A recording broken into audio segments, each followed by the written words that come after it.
they ask for a beer and they don't look at you straight, they're thinking that if they don't do it now, life's going to end.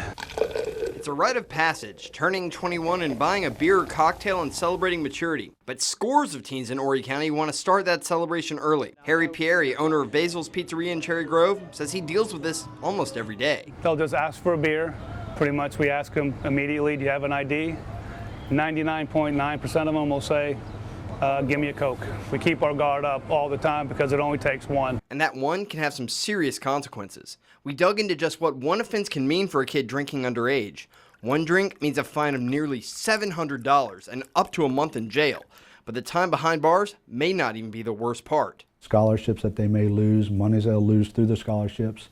And we'll warn them about all that. Horry County's main industry is tourism, and sun, sand, and access to bars and liquor stores is a huge draw for high school-age teens and college students. Since Horry County has its own unique draw for minors wanting to crack a beer, local law enforcement is coming up with unique ways to combat underage drinking. Lance Corporal David King and his alcohol enforcement team head up the fight to keep minors or their parents from getting into trouble. The reason it's been successful is you've got a group of guys that are doing it from the heart and not just as a job. In Horry County Sheriff's Office, Sergeant Jeff Benton organizes underage drinking stings countywide. A student at Green C. Floyd's High School, for instance, doesn't have the opportunities that a student would have that goes to St. James High School. As Sergeant Benton said, underage drinking is so often about opportunity, so why are kids choosing North Myrtle Beach?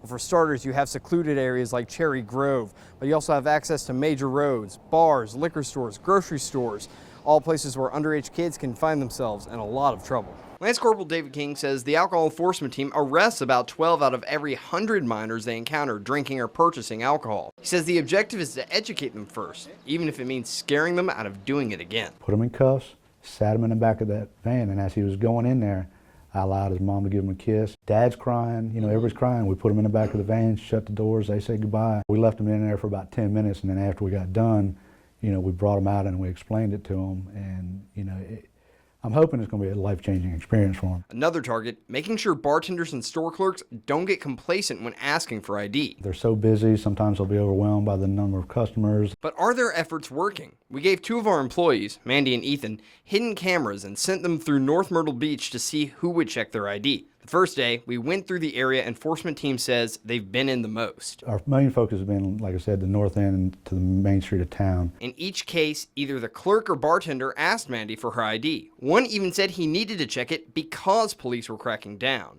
We tried again on a busy Saturday. When Mandy went to buy a beer at an outdoor beer tap, they gave it to her without asking for anything. Further down Ocean Drive, in an area not as heavily patrolled by the team, Ethan entered the Cabana Mart convenience store to buy beer. The man behind the counter didn't ask for his ID. The same cashier didn't ask for Mandy's ID either. I asked the man why he didn't card them. He said it had been a while since he'd worked the cash register and just didn't think of it. So of the 16 stores Mandy and Ethan made over 2 days, there were only 3 instances where they weren't ID'd, and most shops knew about the crackdown.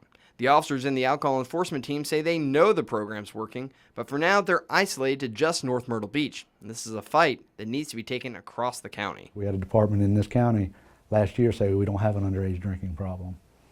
And that's just burying your head in the sand.